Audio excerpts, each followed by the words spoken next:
আসসালামু আলাইকুম ভিউয়ার্স, কেমন আছেন সবাই? আশা করি অনেক অনেক ভালো আছেন এবং আয়ন হোমিও ক্লিনিক এই চ্যানেলটির সাথে আছেন। আজকে ফিমেল ইনফার্টিলিটির যে সমস্ত কারণ রয়েছে, নারীর যে বন্ধ্যাত্বর কিছু কারণ রয়েছে, সেই সমস্ত কারণগুলো কী এবং এই সমস্ত কারণগুলি থাকলে কী কী সমস্যা হতে পারে এই সম্পর্কে কিছু আলোচনা করব।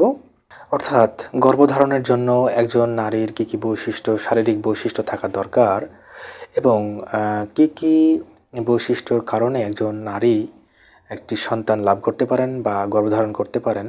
অর্থাৎ গর্ভধারণের জন্য একজন নারীর কী কী বৈশিষ্ট্য থাকার প্রয়োজন রয়েছে এবং প্রজনন যে বিষয়টি রয়েছে, অর্থাৎ একজন নারীর গর্ভধারণের জন্য একজন নারীর কী কী দৈহিক বৈশিষ্ট্য রয়েছে এবং প্রজনন প্রক্রিয়ার যে ধাপগুলি রয়েছে, এই ধাপগুলি প্রত্যেকটি ধাপ সঠিকভাবে হওয়া দরকার এবং কোন কোন বিষয়গুলি হওয়ার কারণে একজন নারী গর্ভবতী হতে পারেন না, সে বিষয়ে কিছু কথা বলবো। মহিলাদের যে ডিম্বাশয় রয়েছে, সেই ডিম্বাশয় থেকে একটি ডিম্বাণু পরিপক্ক না হয়ে থাকে কিংবা ডিম্বাণুর কোনো সমস্যা হয়ে থাকে, তাহলে কিন্তু একটি সমস্যা সৃষ্টি হতে পারে, অর্থাৎ গর্ভধারণে একটি সমস্যা সৃষ্টি হতে পারে।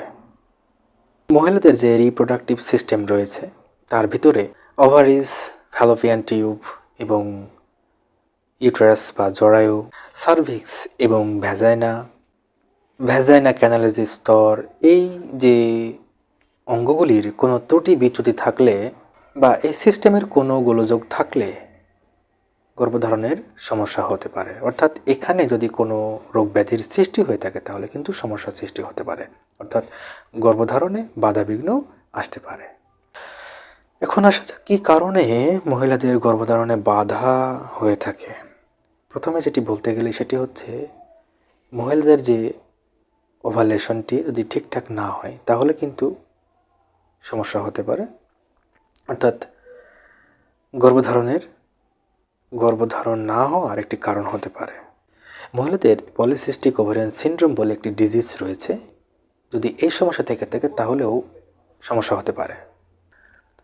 হাইপোথ্যালামাস ডিসফাংশনের যদি কোনো সমস্যা থেকে থাকে, তাহলেও কিন্তু এর একটি কারণ হতে পারে, অর্থাৎ ইনফার্টিলিটির একটি কারণ হতে পারে।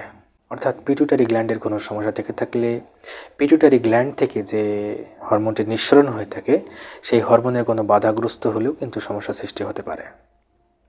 ডিম্বাশয় থেকে ডিমের মানের যে ক্ষয়, সেটি হলেও সমস্যা সৃষ্টি হতে পারে, অর্থাৎ একটি পরিপক্ক ডিম্বাণুর প্রয়োজন রয়েছে। অতিরিক্ত প্রোল্যাক্টিন কিংবা ইস্ট্রোজেনের মাত্রা ক্রমাগত হ্রাস পেতে থাকলেও কিন্তু সমস্যা সৃষ্টি হতে পারে, অর্থাৎ এর কারণেও ফিমেল ইনফার্টিলিটির কারণ হতে পারে। কিছু ওষুধের বিষয় রয়েছে, ওষুধের পার্শ্ব প্রতিক্রিয়া রয়েছে, এই সমস্ত ওষুধের পার্শ্ব প্রতিক্রিয়ার কারণেও হতে পারে। এবং মহিলাদের যে ফ্যালোপিয়ান টিউব রয়েছে, অর্থাৎ তাদের রিপ্রোডাক্টিভ সিস্টেমের যে ফ্যালোপিয়ান টিউব, এই ফ্যালোপিয়ান টিউবের যদি কোনো সমস্যা থেকে থাকে, তাহলে কিন্তু এটি হতে পারে। কিংবা ফ্যালোপিয়ান টিউবটা যদি কোনোভাবে ক্ষতিগ্রস্ত হয়ে থাকে, তাহলেও কিন্তু ফিমেল ইনফার্টিলিটি হতে পারে, অর্থাৎ মহিলাদের গর্ভধারণ না হওয়ার একটি কারণ থাকতে পারে। এন্ডোমেট্রিওসিসের কোনো সমস্যা থেকে থাকলেও কিন্তু ফিমেল ইনফার্টিলিটি হয়ে থাকে, অর্থাৎ গর্ভধারণের সমস্যা সৃষ্টি হতে পারে। জরায়ুতে কোনো ধরনের সিস্ট, টিউমার এবং সেখানে যদি ফাইব্রয়েড টিউমারের কোনো সমস্যা থেকে থাকে কিংবা ফ্যালোপিয়ান টিউবের যদি ব্লকেজ থেকে থাকে, তাহলেও কিন্তু ইনফার্টিলিটির সমস্যা হতে পারে, অর্থাৎ ফিমেল ইনফার্টিলিটির একটি কারণ হতে পারে। এছাড়াও জরায়ুতে কোনো ত্রুটি বিচ্যুতি থেকে থাকলে, এছাড়াও আরও নানা কারণ রয়েছে। এই সমস্ত কারণগুলির কারণেও একজন মহিলার ইনফার্টিলিটির সমস্যা হতে পারে, অর্থাৎ তিনি গর্ভধারণ এর মতন সমস্যায় তার বাধাবিঘ্ন আসতে পারে।